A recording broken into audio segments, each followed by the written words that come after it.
Welcome back to another E32 735iL video. In this video we have a few things to do, important things. We got to get this thing driving much better than it does currently. I got a bunch of parts sitting behind the camera right now that I'm going to go over and see what we have in store for this thing today. I got a lot of stuff ironed out on it, interior wise, all that, but now there's a few things we've noticed that are very wrong with it, the way it drives, and we have to adjust them. So here we have a lot of parts that this thing needs to what I think it needs to basically be pretty damn solid on the road. And I will feature clips of my justification for these, but starting off on the left side here, we have upper control arms, aka the thrust arms, and these things are shot on this car. I'm gonna put in a clip right now of how they look right now and the noises they are making. And that should be everything you need to know to understand why we are replacing these. Right there. When you hit the brakes, look how much that's moving. So you can see in that clip, the whole thrust bushing right here is just moving. It is completely shot. The whole front end of that car was replaced suspension-wise. I know when I went over it in the first video of the series, I said everything looks good. It is not good. Those are clunking, they sound horrible, and the car is shimmying, and it just needs them. The eBay thrust arms lasted maybe 800 miles. Just goes to show you, don't go with eBay. Male HD, Miley HD, instead of the Lemforders, I did not want to drop that much money on this car. Miley HDs should be fine. Then in the middle here, we have a valve cover gasket. That's just a given. And we have the oil squirter banjo bolt O-rings right there, or crush washers. So we got to check the torque on the banjo bolts so we don't lose oil pressure in the head. Then we have a power steering pump rebuild kit, and I'll feature another clip of that. This power steering pump on this car is really messed up. It doesn't groan yet, but it leaks like a sieve. I mean, it dumps fluid. There's spots all over the driveway from it.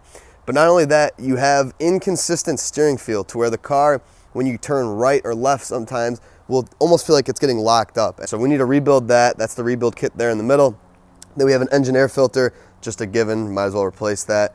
We have a cap, a rotor, and spark plugs. We're gonna do some ignition stuff because I think the ones on this car are not necessarily causing a misfire, but the car idles pretty rough.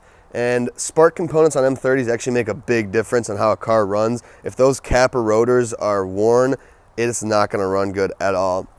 And I will just go ahead and admit right off the bat, those are not brand new. Those are actually off the 68,000 mile M30 that's going in the E28, because that's getting brand new everything. So I pulled these off, cleaned them up. They look nice. They should perform nice, at least better than the 150,000 mile ones that are on that car. So pop those in, brand new spark plugs, because why not? And then that's just the other M30's power steering pump I used for the thumbnail. We're not replacing this pump, we're rebuilding it. So, and I got a fuel filter that's not in the shot here, and we're gonna get to that as well. So I'm gonna pull the car in the garage and let's get to work. We're gonna start with these lower or upper control arms because I wanna get these out of the way. And then from here, we'll go to the power steering pump before we head up top. So let's start with getting these uppers out quick.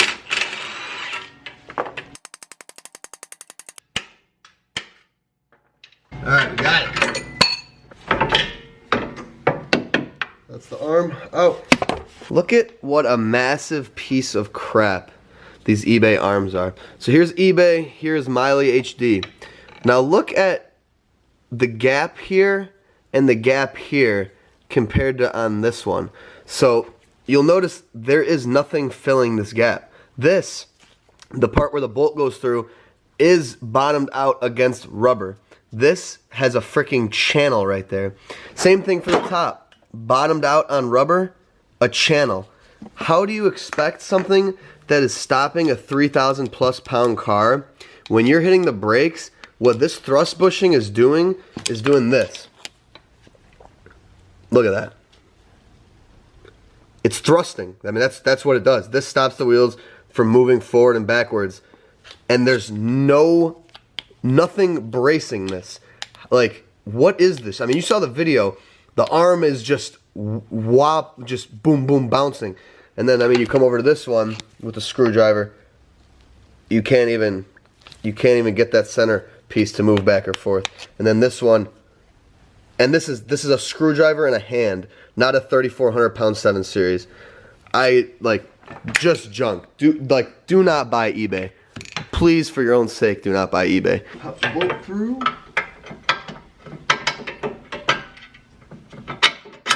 Just snug, because the torquing happens on the ground for these, well, for any control arm, but especially these. Now I'm gonna go over, quickly do the other side, and then we're gonna lower this thing down so we can torque it.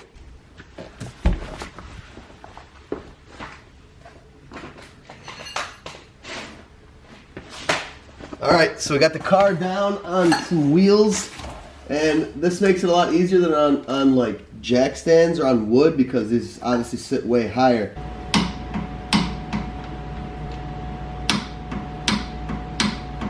$57. Alright, now we're going 94 on these thrust arms. Oh, yeah.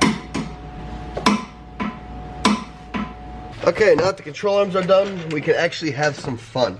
So let's get this power steering pump figured out.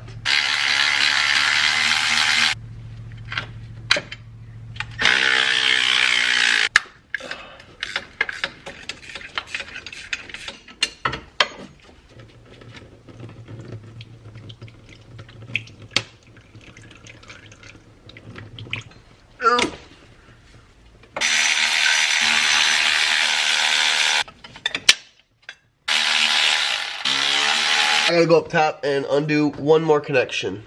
And now, our pump comes down. Here is our very, very nasty, grimy power steering pump. Dual vane pump. You can see how wide it is in comparison to the single vane pump off my other M30 right there. So, there is a specific rebuild kit for each. They are not the same, so make sure you check that. I'm gonna sit here and degrease this thing for a little bit, coat it in some degreaser, clean it up, and then we will get this to a clean workspace, and we will begin the disassembly process of this thing. You can see right off the bat how it seeps out gear fluid or hydraulic fluid. That just goes to show you the seal is bad on literally all four corners. But so now the first thing we're gonna do is get the brackets off, because they have to come off. So I already got these marked, rear, front, can't mess these up. And then I'm going to go ahead and do an alignment marking here. So I'm going to mark it where they meet.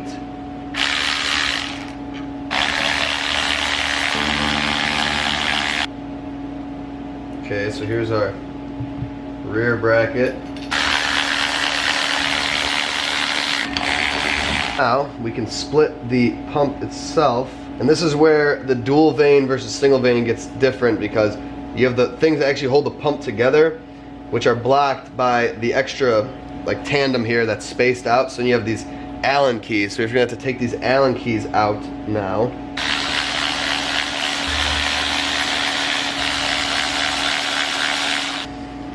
Oh, okay, that just pulled right off. So now it is split. There's a lot of fluid in this. I'm gonna go put these in a catch can real quick. Honestly, not sure what components there are to replace, except for the seal here for the part that the pump pulley goes on. But I don't know if this will just hit off. Might have to disassemble. So I had to fight it, but as I suspected, these little plungers that are in there do screw out. So I had to hit them with a vice grip and hammer. It was a total pain. And I think that's what these two O-rings are for. Yep, that's the O-rings for those. So unscrew that. Plunger with the spring will come out. Then we gotta pop it out and down.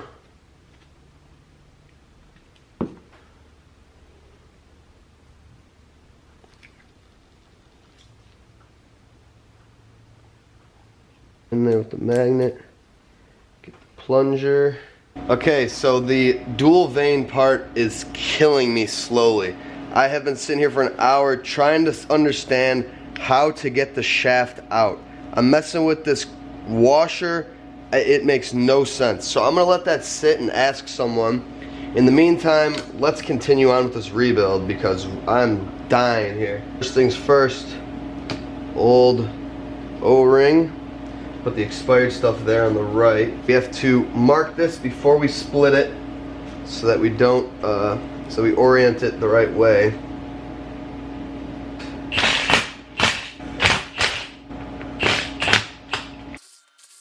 There's going to be a bunch of vanes in here that are going to want to fall out.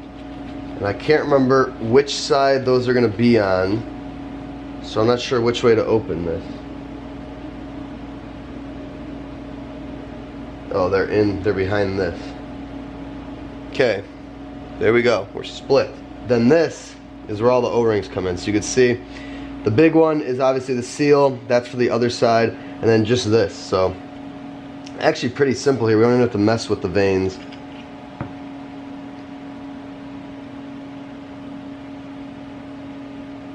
So here is all of our vanes. So you can see how this whole system works. Fluid pumps in there, you got these vanes and the eccentric thing. I don't really know how it works, but this I mean, appears to be good, working order. There's nothing I really feel like I have to change here. The reason why the car had such inconsistent steering, I'm guessing, is just because how bad it was leaking. The pressure inside wasn't really holding, so there's not really anything to build. And then when these seals are bad, you have all sorts of issues. Out.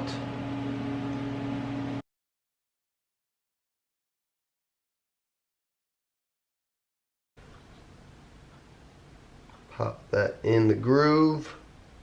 Pop this back how it's supposed to be.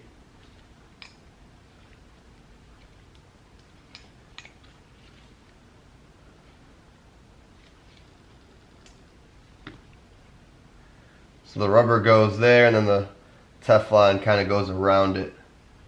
Yeah. Now there is a lip on this rubber that this kind of goes on top of or slides into. It's apparent when you pull it, you can see it. Otherwise, I don't believe there's any which way either of these are supposed to go. So I'm going to clean this up. Here, gonna lube it up. Pop this in.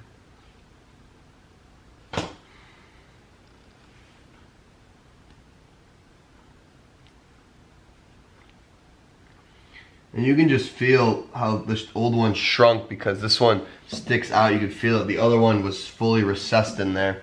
Get the new Teflon seal.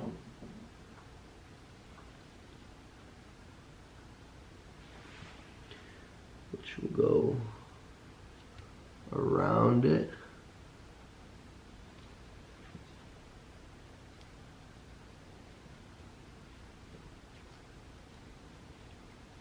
This half is considered done. Okay, this is cleaned up. So now find your marks that I almost completely destroyed with brake cleaner. Just like that. Get the bolts. Oh my goodness, my trunk, my paint. Holy hell. Whoops. Yeah, my workbench is the E28, so. Alright, well, I've talked to a few people, and not a sole person has rebuilt this. I have looked all over the internet, nothing about it, so to hell with it. The shaft seal is going to stay. It wasn't leaking anyway, so I'm not really worried about it. It was the seals that were holding the casings together that were really bad on this thing, so.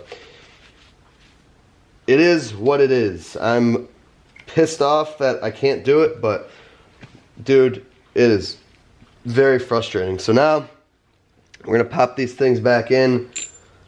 You got that ring, and then you got this one that goes into it. Just like so. Then you got the top ring. We have to put these seals back on. But first we have to replace the O-ring on the casing. So that's one old O-ring, new one. Pop it over the plug there. These weren't leaking, but whatever. I thought I was going to get somewhere with it, but I didn't. So waste of time to replace these pretty much. But put our little plungers back in. Like so. Compress the spring. and spin it in.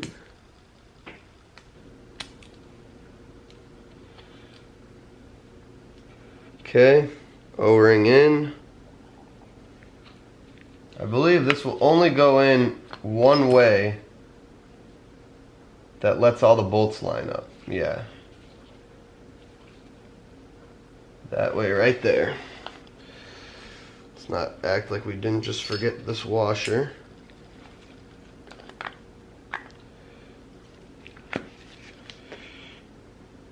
Okay.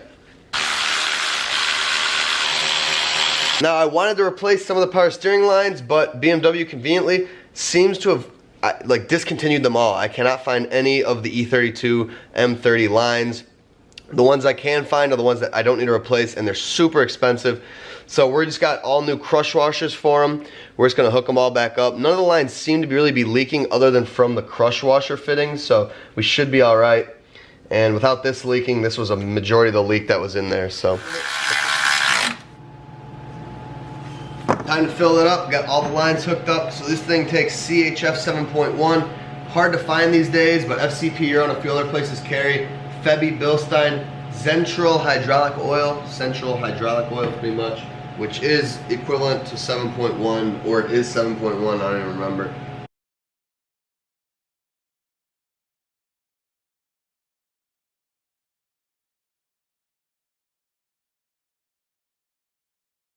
All right. We're at the top. I'm gonna get this thing off these wheels so I can turn it easier, lower it, and open the door and see how she goes. So it still gets sticky, but I'm gonna look under the dashboard and see if something's wrong with the nut on the column, because it feels weird. Like there is a clunk, not from the engine bay, but from that nut there. So I'm gonna check that out. But it seems that we have fixed the leaking at least. All right, so now we get to have some fun on the top of this M30. So to start, we're gonna remove the airbox intake components so we can get access to the valve cover and the cap and the rotor. And then we have a cap and a rotor to do, we have spark plugs to do, we have a valve cover to do, and while we're in there, we are going to check out our valves and see if we need a valve adjustment on this thing. It doesn't really sound too out of norm for an M30. It actually, I would say, sounds pretty good for an M30, but a good thing to check, especially while we're in there, so it wouldn't hurt to do one if necessary. So.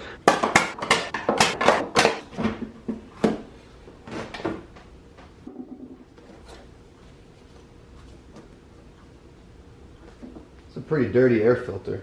Good thing we got this.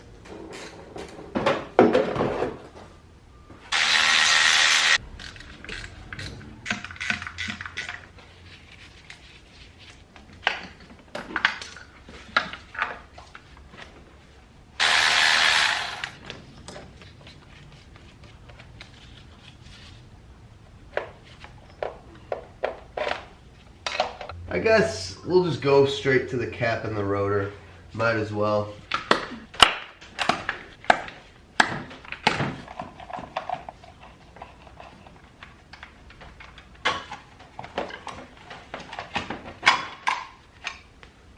Actually stamped 2000, so this has been done 23 years ago, man. That's crazy that 2000 was 23 years ago. Wow. Old parts.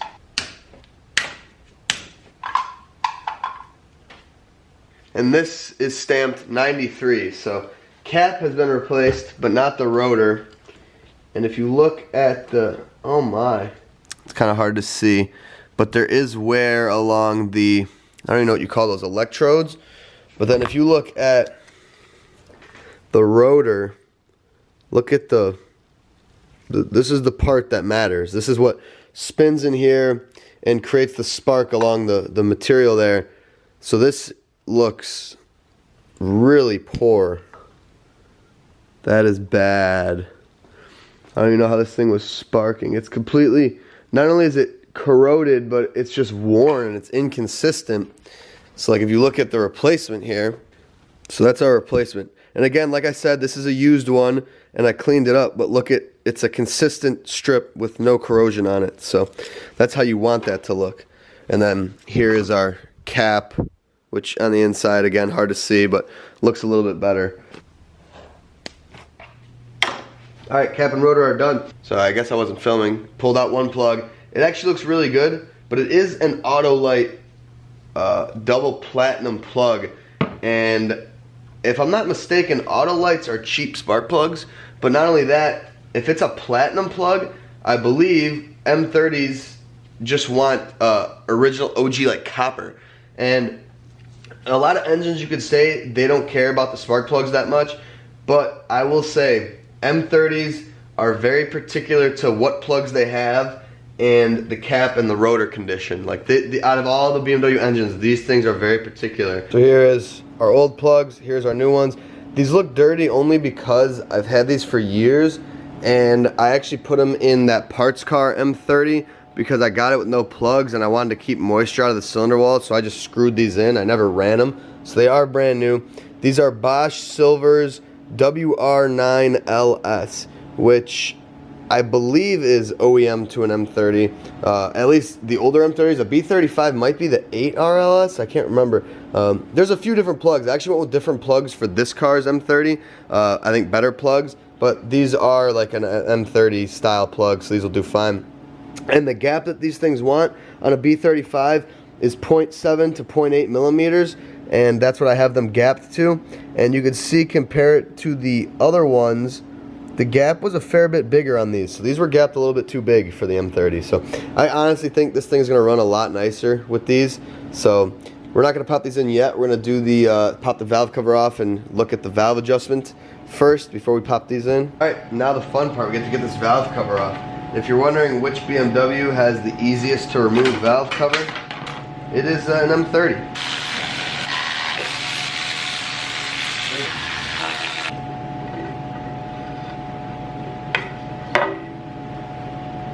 Oh yeah, that's a nice looking valve train right there.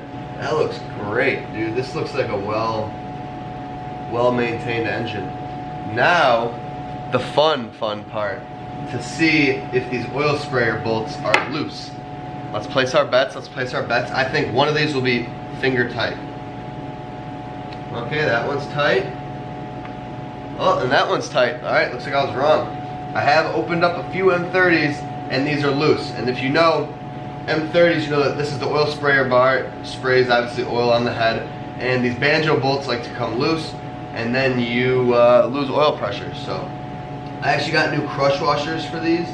So I'm gonna take them out, Loctite them, put them back in anyway. But something good to note. But otherwise, like, this cam looks fantastic. This looks really nice, aside from the fact that the valve cover was seeping in like 100 spots. All right, and now it is time for the fun, the valve adjustment on this thing. There's a few baselines for this.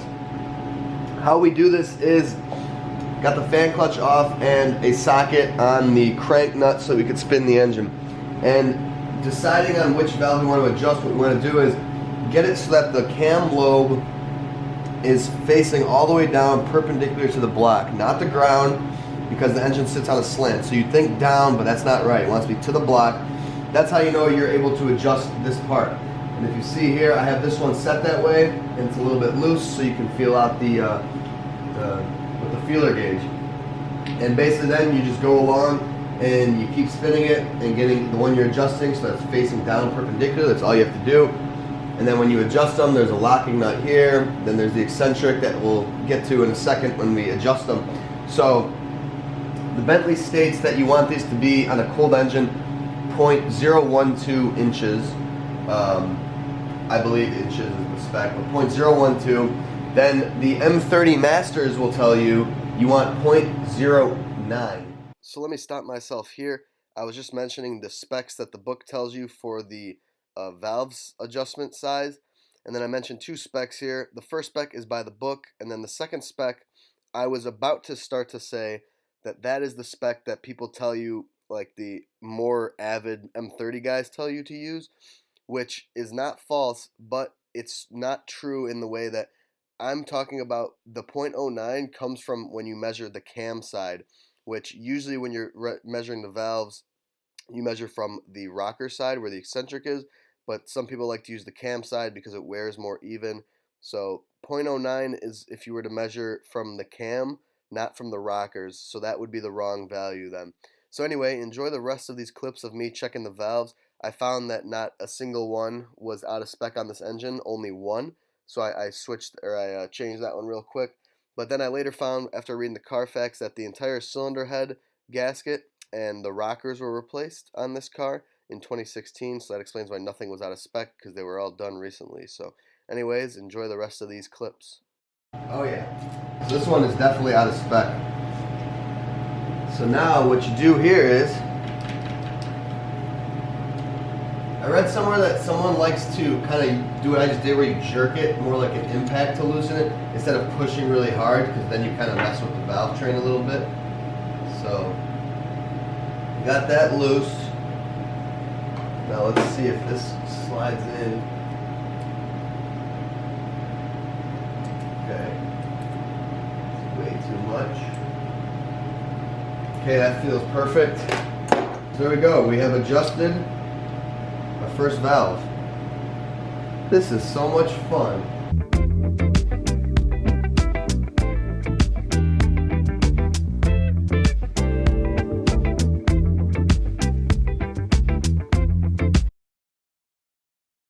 And just like that, folks, our valves are adjusted. We only had one out of spec valve.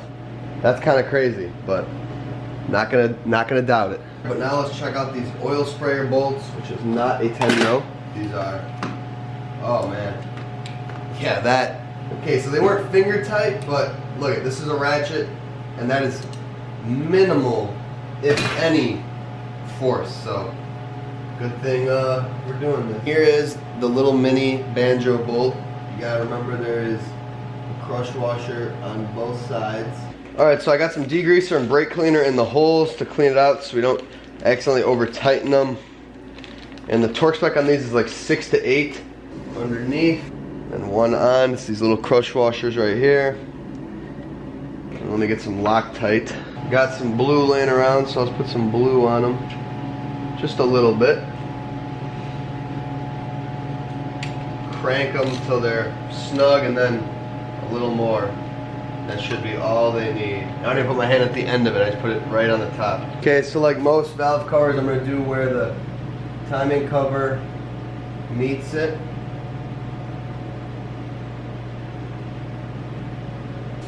Okay, place this on there.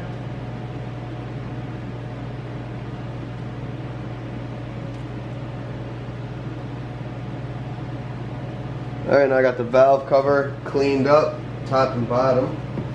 Looking good.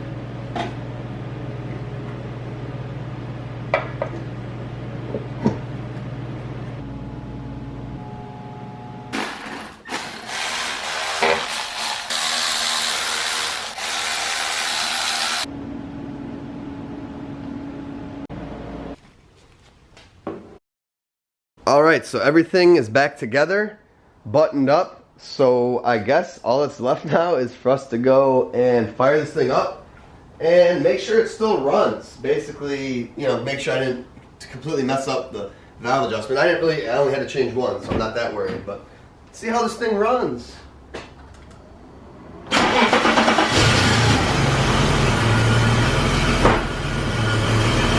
Oh yeah.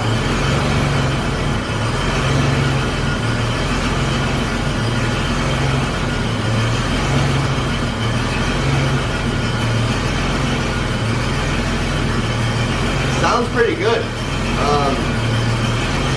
Off the top of my head, I can't say whether or not it sounds like it runs way better. Like I said, it didn't run bad per se. It just was a little stumbly sometimes.